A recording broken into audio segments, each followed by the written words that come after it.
আসসালামু আলাইকুম।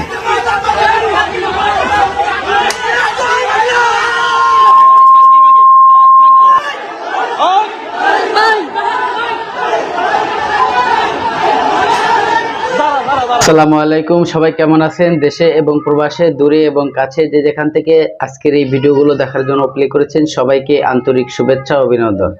দর্শক শ্রোতা, শুরু থেকে আপনারা যে ভিডিও ক্লিপের অংশটা দেখেছেন, হয়তো আপনারা কিছুই বুঝতে পারেন না। দর্শক, ধৈর্য সহকারে সম্পূর্ণ ভিডিওটি কন্টিনিউ করবেন। খুবই গুরুত্বপূর্ণ কিছু তথ্য আছে আজকের এই ভিডিওতে।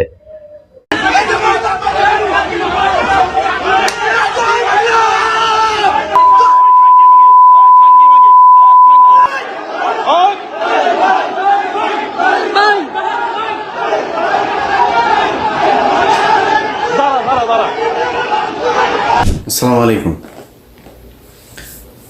সবাইকে ঈদ মোবারক। আজকে ডিম মোবারকের দিন ছিল, তো ডিম মোবারক উপলক্ষে আপনাদের সবাই ঈদ মোবারক জানাই।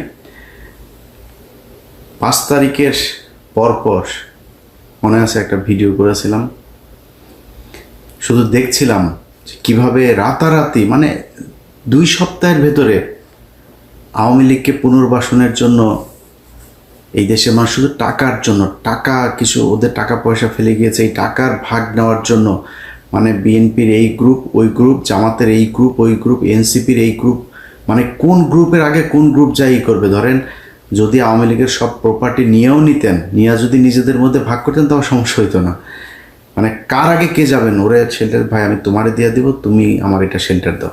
তো ওই এলাকায় মনে করেন একই রাজনৈতিক দলের 2 জন নেতা আছে, ওই নেতাকে বললো তুমি আমারে দাও, আমি তোমার শেল্টার দেবো, সে শেল্টার দিচ্ছে। কেন্দ্রীয়ভাবে যদি মনে করেন পলিটিক্যাল দলগুলো সব নিয়ে নিত, তাও কিন্তু এই সমস্যা হইতো না। তো গণিমতের মাল নিয়ে নিবেন।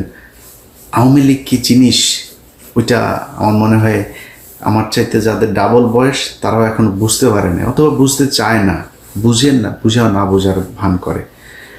আওয়ামী লীগরে কুকুর বুঝেন, কুকুর যেমন রাস্তাঘাটে পয়দা হয় না, ওরা বল না ওদের জন্ম রাজপথে, ওদের মাদেরকে হাজার হাজার কুকুর মিলে লাগায় তারপরে যদি পয়দা করে, যেটা ওইটা একটা আওয়ামী লীগ হয়।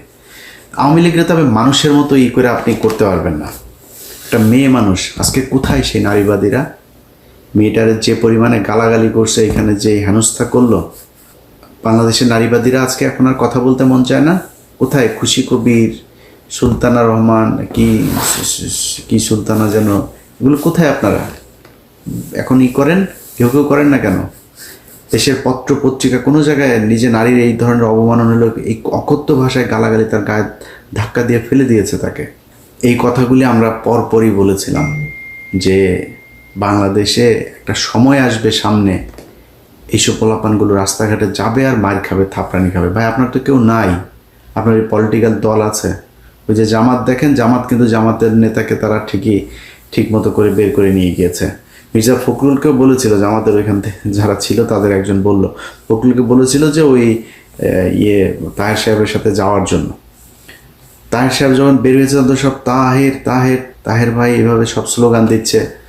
তো ফখরুলের আর ভাল লাগে না এটা, সে ওইখান থেকে বের হয়ে গেছে। সে মনে করেছে তার জন্য বিএনপির লোকজন ফুলের মালা টালা নিয়ে দাঁড়িয়ে আছে, তিনি আসবেন আর তিনাকে দেবেন।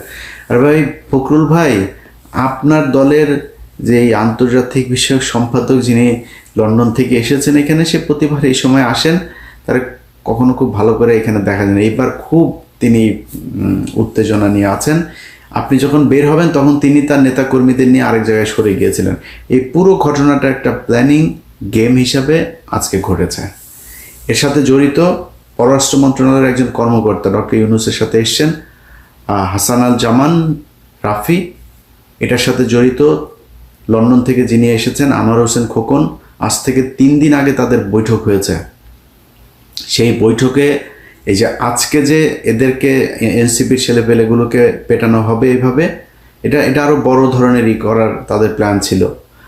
এটা একটা গতকালকে একটা মিটিং হয়েছে, সেই মিটিংয়ের ব্যাপারে তাদের পরিকল্পনা হয়েছিল যে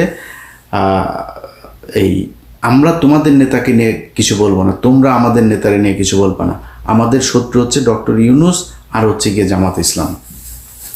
সো জামাত ইসলাম আর ইউনূসে নিয়ে বলবে, আর এরা দুজনের স্লোগান তো এখন একই রকম, রাজাকার রাজাকার। আপনি কালকে জ্যাকসন হাইটে যদি বিএনপি আর আওয়ামী লীগের যে মিছিলটা দেখেন, যে ইয়েগুলো, সে মাঝখানে গিয়ে আনোয়ার হোসেন খোকন মানে বীরত্বের সাথে দুই পক্ষকে তিনি দুই দিকে সরিয়ে